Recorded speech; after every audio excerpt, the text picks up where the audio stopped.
Hi everyone, my name is Ofe Desmond, and my presentation is about face aging with conditional generative adversarial networks.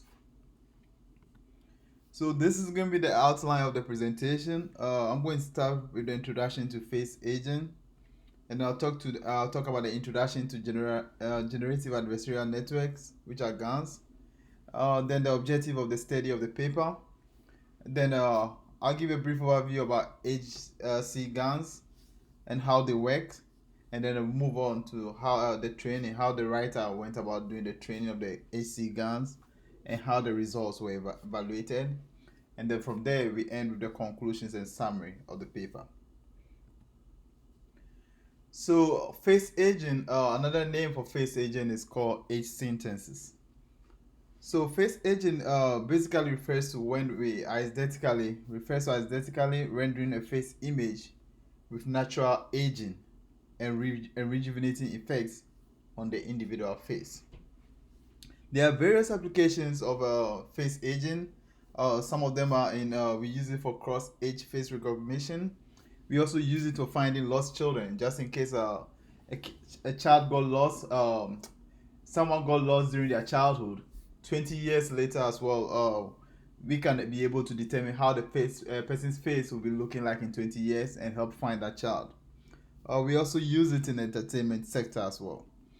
So the traditional face aging approaches can be categorized in two main categories, which are the prototyping ones and the modeling ones. So the prototyping approach basically estimates the average faces within predefined age groups, whether during the youth or people who are in the mid 30s or old, examples like that. But then the issue with this is that they totally discard the personalized information, which sometimes results in unrealistic images, which may not even be related to the person at all. Now, for the modeling approach, this one uses parametric models to simulate the aging mechanisms of muscles, skin, and skull of a particular individual. Now, as discussed earlier on, the limitations of these approaches is that they miss the global comprehension of a human face. That's basically a person's traits, such as facial expression, possible facial accessories, for instance, like beard. They easily miss out on this.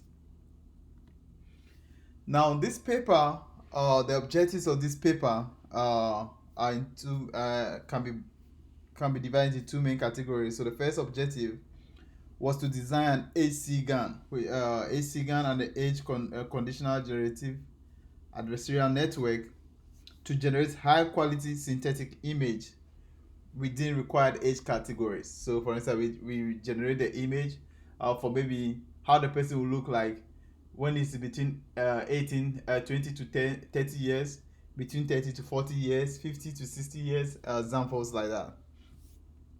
Also, the other objective was we propose a novel latent vector optimization approach was proposed, which allows c-GAN to reconstruct the input face image whilst preserving the original person's identity, which is very key to what the writer wanted to achieve.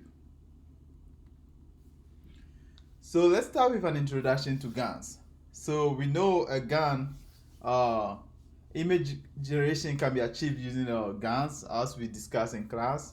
So GANs are explicitly trained to generate the most plausible and realistic image, which are hard to distinguish from the real data. So this is a layout of a GAN, basic layout of a GAN. So GAN is basically a pair of neural networks, the generator and the discriminator, as you can see there. Where the generator's goal is try to generate fake images, while the discriminator's goal is to distinguish real face images coming from the image, coming from being generated by the generator, and the system and the discriminator's goal is trying to distinguish between real face images coming from the image distribution, real image distribution, and then synthetic images produced by the generator. So the generator tries to fool the discriminator, and the discriminator tries to find a way to stop that. So both networks are iteratively optimized against each other in what we call a minimax game, hence the name adversarial, as the weights are updated iteratively over time. So let's look at GANs in action. So we can see from here, let's say, so GANs learn a loss function. So from here we see the training goal for the generator is to maximize. So this is the input in the first section of our screen here, and this is being put in the generator. So the training goal for the generator is to maximize the probability of the discriminator making a mistake by creating fake images. Now the discriminator also already has a set of real images which it compares the images being generated against the generator against. So the training goal for the discriminator is to maximize the probability of identifying real versus fake images correctly. So GANs learn a loss function that tries to classify if the output image from the generator is real or fake, while simultaneously training a generative model to minimize the loss function. So basically the generator wants to minimize loss and the discriminator wants to maximize loss. That's the whole way of the training is going to happen. Okay, so GANs have been used. People have tried to use GANs for face aging. So some of the shortcomings of previous GAN-based methods of face modification as follows. So a common problem of previous GAN-based methods for face modification is that the fact that the person's original identity is often lost in the modified image. Sometimes the face aging images will be created, and you realize that there's nothing even in there that looks like the original person's identity. Therefore, in this study, the writers try to focus mainly on preserving identity, focus on identity preserving face aging. That's trying to make sure the individual's identity is still in there while the face aging is applied.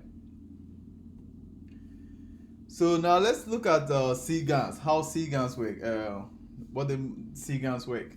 So c-GANs basically extends the concept of GANs. So from our previous picture which we saw here, we can see the input is just the input there, which is just a random noise.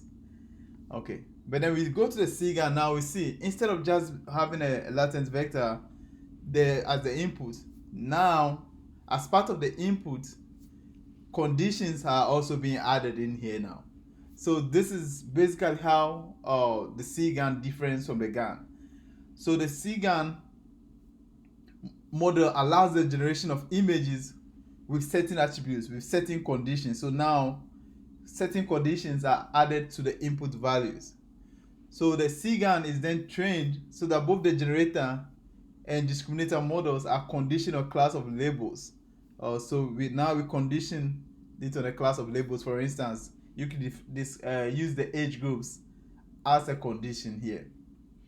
Now the condition is performed by feeding a class label or the condition into both the discriminator and the generator input layers. So that's how this is done. As you can see over here, the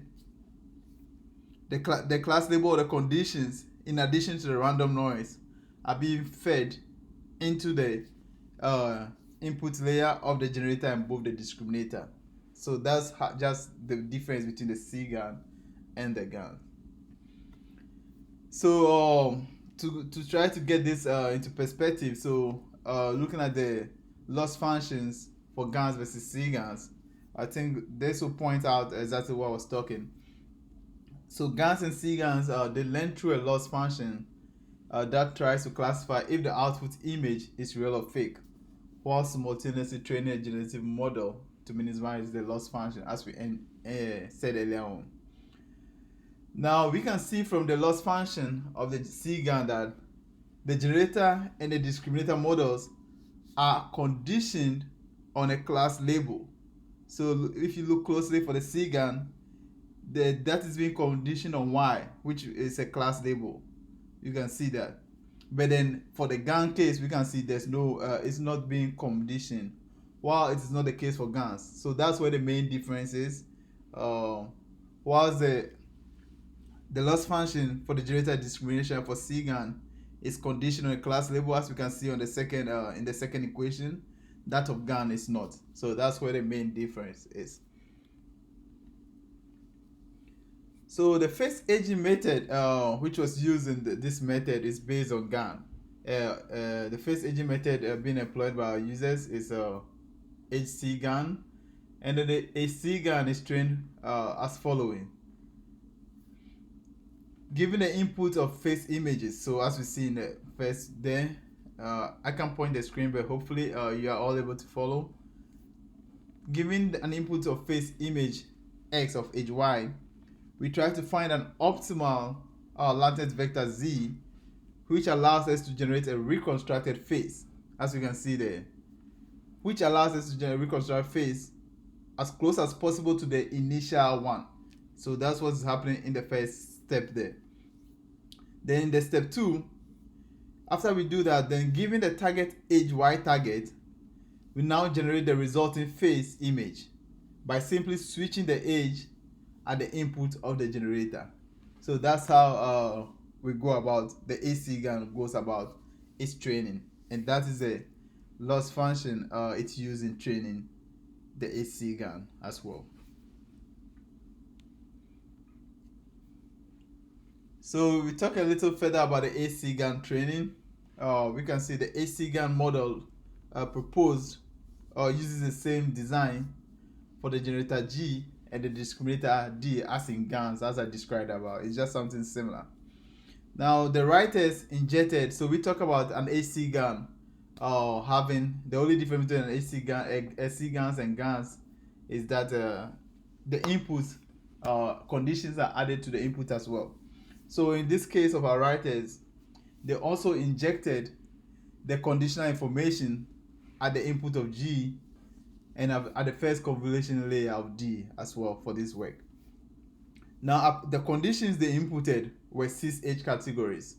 So they used 0 to 18, ages 0 to 18, or 19 to 29, 30 to 39, 40 to 49, 50 to 59, and 60 plus years old as their conditions in this case.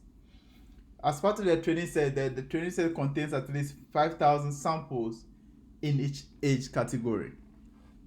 Now, the c-GAN was optimized using the Adam algorithm, and then it was trained with 100 epochs. So the c-GAN was trained on the IMD Wiki clean data set of about 120,000 images in total. So after their training, this is one of the results we pulled out, a sample result from the training. So this figure we see here illustrates the synthetic faces of different ages generated with our c-GAN. So each row corresponds to a random latent vector z, and 6 columns correspond to 6 age conditions y. So we can see from here that we pick a lady. So when we pick the first lady in the first row, this is how she will look like between 0 to 18 years. This is 19 to 29, how she will look like. How she will look like between the ages 30 to 39. How she will look like between 40 to 49, 50 to 59, and 60 plus. So the same for the young man. The man below in the second row is the same thing. We look at how he's going to look like over the years. So in this, it's clear for us to observe that that we are able to, these results are able to encode the person's identity, or facial expression, facial pose, or the hairstyle. We can all see all this being shown in there, and then the person's identity, we can see it's obvious, it hasn't been lost in there, which was very key to what our writers wanted to do, and we can see the results really show that. So how did they evaluate this their c-GAN based on the results? How did they evaluate to see that, oh, this really worked? So to evaluate their results, they use the state of the 8 art age estimation CNN to do that. So CNN is convolutional neural network. I'm sure everyone knows about CNN in our class by now. The professor has went over this several times. So now the age estimation CNN on real images from the test part of IMD Wiki versus 10,000 synthetic images generated by c-GANS. So these two were compared. Now the resulting mean age estimation accuracy on synthetic ages was just about 70% lower than the natural ones. So the resulting mean age they got was just about 70% lower than the natural ones if they are used the real images. So this went ahead to prove that, in fact, the model can be used for generation of realistic face images with the required age. So since the difference is not that much, 70% is sounds a little big, but then this is one of the best results that has been achieved in a while. So then this shows that with some more tweaks here and there, their model can indeed be used for generation of realistic face images with the required age, and hence their project was a success. So let's talk about the conclusions here. So the writers successfully developed a new method for synthetic aging of human faces, which was based on age conditional generative adversarial network. So they wanted to base it on conditions, with their conditions were age categories, how to see how the person ages along, and they were able to achieve this as we showed in here. You could see this has been showed in categories, so that was great. Now also their unique approach of identity preserving using latent vector optimization approach to preserve the original person's identity in the reconstruction was also really a key factor to them, which they managed to achieve. Now, so in basic, the c-GAN had two steps. The first step was that you input a face reconstruction requiring the solution of an optimization problem in order to find an optimal lattice approximation Z star. And then from there, we did face aging. Face age itself was performed by a single change of the conditions Y at the input of the generator. So we talked about the conditions earlier on, which are the age categories. And this can be used to preserve identity not only for face aging but also for other face alterations. For instance, even if the person adds a beard or sunglasses, we can easily be able to easily identify them. So this research paper was really a great project, and it achieved its result, which has helped easily preserve the identity of faces. For me personally, I think I find it very useful. For instance, if a kid gets missing whilst it was even 10 years, 80 years from now, we can still find the kid using the application of c-GANS, which is really great. So that's the end of my presentation. I really thank you. I had some questions over here which will end with those questions. So my first question was, what is the difference between the generative adversarial networks, GANs, and conditional generative adversarial networks, c-GANs? So you can pause a minute and think about it, and then you can go ahead. So the answer is that it's at the loss function here. We see the easiest way I can show you this is from the loss function. We can see that for the loss function of the c-GAN, the generator and the discriminating models are conditioned on the class label or other modalities, which is why, as we can see in the second row. But then the GANs are not conditioned on that, so that is the main difference. Thank you. And then let's look at the last question.